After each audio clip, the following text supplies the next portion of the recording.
What's approaching the supreme moment, reality striking closer than it seems, don't it? Go ahead.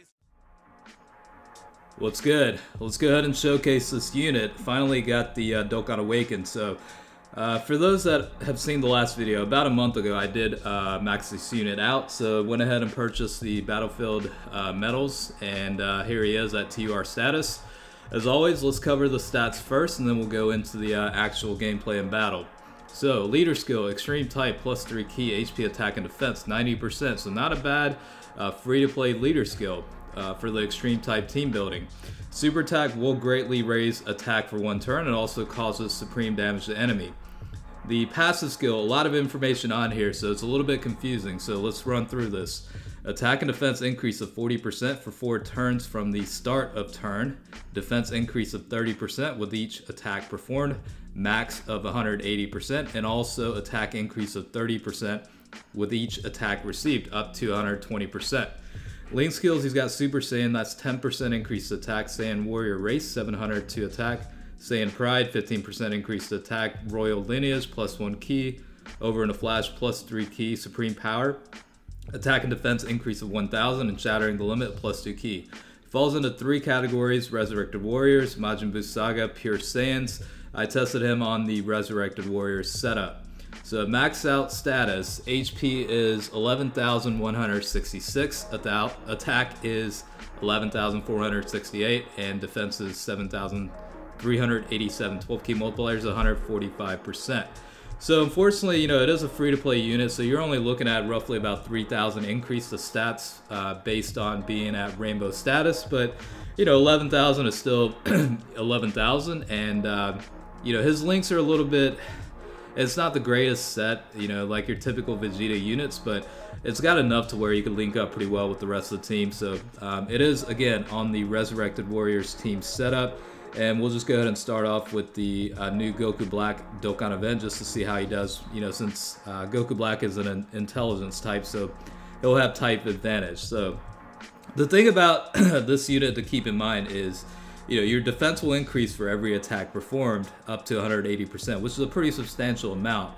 You also get up to 120% increase to attack based on how many attacks you receive. So it increases by 30% per attack received. So you're looking at once you get attacked 4 times, you'll hit that cap. So certainly not bad. In terms of the defense, you're looking at about 6 attacks performed to get that 180%.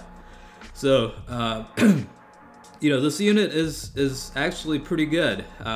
It's kind of fortunate timing for me that I ended up getting this guy to rainbow status about a month ago, and sure enough, they get a Dokkan Awakened, so perfect timing for me. And yeah, this unit's pretty tight. The artwork is definitely also pretty nice. I already liked the original version with the UR state, but the Dokkan Awakened version is also pretty badass, and Dokkan is definitely stepping it up nowadays, so I'm definitely fortunate about that, and happy with the results. So, I mean, attack potential, you're looking at close to 1.7 million. The damage output will obviously depend on the type of enemy and if critical is activated or not, but again, this is a free-to-play unit, and it's not overly difficult to get. Even if you are strictly free-to-play, and if you're struggling, with the Dokkan Battlefield event, it's just a matter of time, you know what I mean? Like, over time, you'll collect enough medals to get this unit. It's one of the cheaper options compared to, let's say, LR Ginyu Force or the LR Metacooler Army. So, it's certainly not bad. For those that are able to clear Battlefield, with somewhat relative ease, I mean, essentially it just takes one run and you'll have enough to get 5 copies of it. The shitty thing about this unit is it does require 30 of the Battlefield medals, and that costs me, I don't know, like 21,000 Battlefield points or whatever you want to call it. So yeah, it can definitely get quickly depleted. No, it was actually more than that. It was like 91,000 or something like that. So it's definitely a pretty large amount required, but I already had this guy at 100%, so I pretty much had that mindset of, let's get him Dokkan Awakened and see how he does. The super attack is also very nice. I kind of like the animation style they got going. For those that didn't catch it, this guy does have level 11 for additional attack and level 15 for criticals. You know, obviously the more he attacks, the higher the stats increases will be, but for me, I think I like the balanced approach of level 11 and level 15. It's kind of got a right mix, and a little bit heavier focus on criticals definitely is nice because it does tend to activate frequently enough to where it's beneficial. So yeah, I mean, it's a pretty solid unit at the end of the day. I think in the past you were looking at capping at about 1 million or so, but now you're looking at potentially, you know, 1.5 million plus. So he definitely did get a pretty good improvement overall.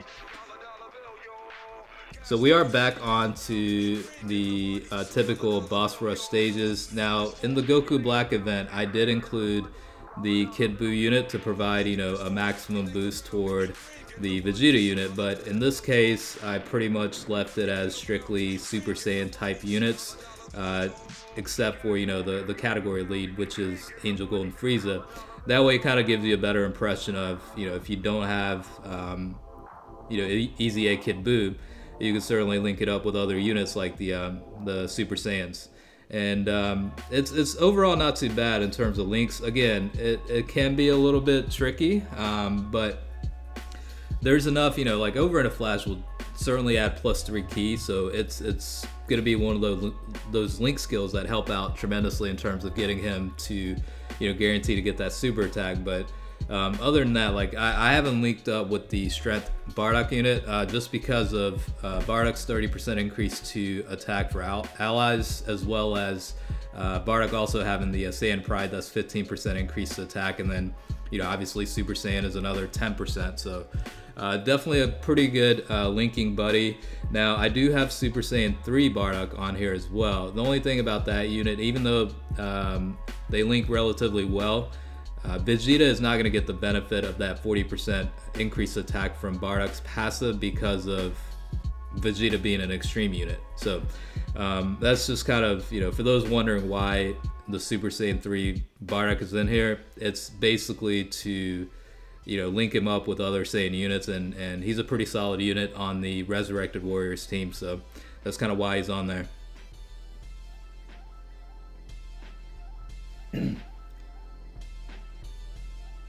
So it was definitely a debate I had, was, you know, a while back, I think I conducted a poll, you know, whether I should go ahead and rainbow LR Metacooler or go ahead and rainbow the Majin Vegeta. I ended up rainbowing the LR first and then moved on to Majin Vegeta, but I've actually been curious about this unit for a long time, you know, ever since he first came out, and then I finally just went ahead and got him to rainbow.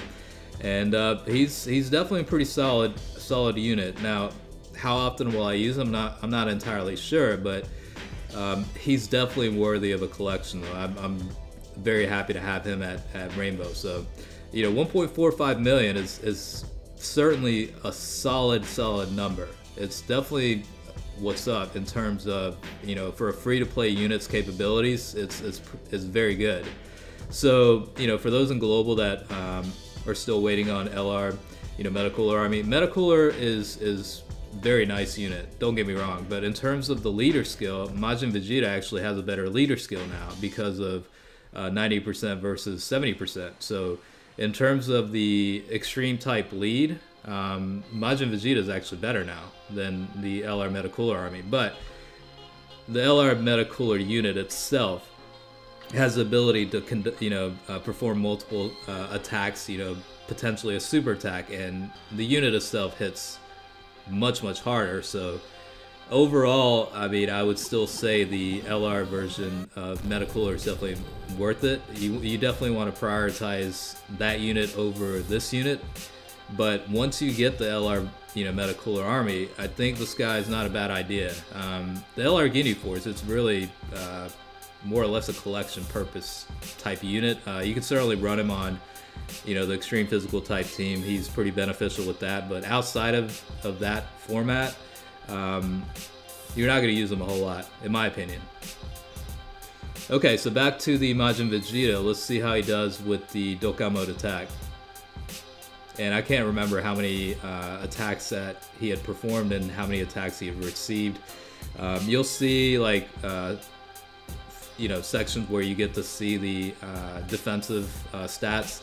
I think the max I saw was roughly about 81,000, and it does depend on who's in the rotation, but I don't think I had any units that provided a defensive boost on this part of the video, so that should reflect accurately as to, you know, based on how many attacks performed, you know, how much of a defensive increase he actually gets. So yeah, it's certainly an interesting unit. It's I'm actually enjoying. I was actually enjoying recording footage for this guy. It's been pretty fun. It's definitely a fun unit to run on a couple of teams. Like, you know, this is on the Resurrected Warriors team, but he could do pretty solid on the Majin Buu Saga or Pure Saiyans. Like Majin Buu Saga, you could include units like the Super Saiyan 2 Team Gohan. He's got links like Shattering the Limit on top of 35% increase to attack and defense for allies. You've got other units like the Vegeta unit. He's not the greatest link for that for the Majin Vegeta, but you know, he provides support through that attack and super attack and passive skill. You know, Pure Saiyans, you've got a bunch of units you can include on that team. You know, it's pretty much, possibilities are endless with that too. So definitely a versatile little unit, and I don't regret getting this guy to 100%, honestly. For me, more or less, it was really adding to the collection, but I mean, overall, he's a good unit. So you saw there 45,000 is probably the defensive stat without any of the passives, you know, active. And attack potential, you're looking at about 800,000 for this attack. And obviously it'll go up based on, you know, the number of times the unit gets attacked. He'll increase, you know, the firepower output, I guess you can call it. So this is a pretty solid rotation. I obviously want to put Vegeta in the middle, but in order to, you know, make sure he gets the passive increase, it's kind of like you have to put him in the first slot where the attacks are coming. But yeah, both Bardock units provide a pretty good boost. Both of them have Saiyan Pride. That's, you know, another 15% increased attack.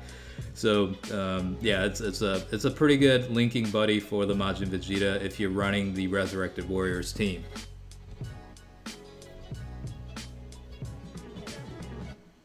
So we'll close it out with the Angel Golden Frieza. He's gonna have type advantage right here. So let's hope for some pretty good numbers.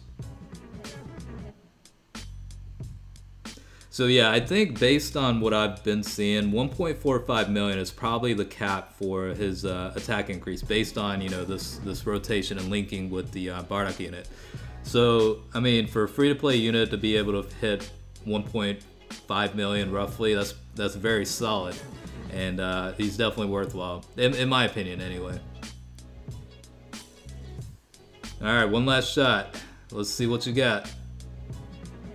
But anyways, I told you guys I'd do a showcase on this. Hopefully enough of you guys enjoyed the video where it's helpful and entertaining. As always, I certainly appreciate you guys watching, and, you know, we'll look forward to the next video.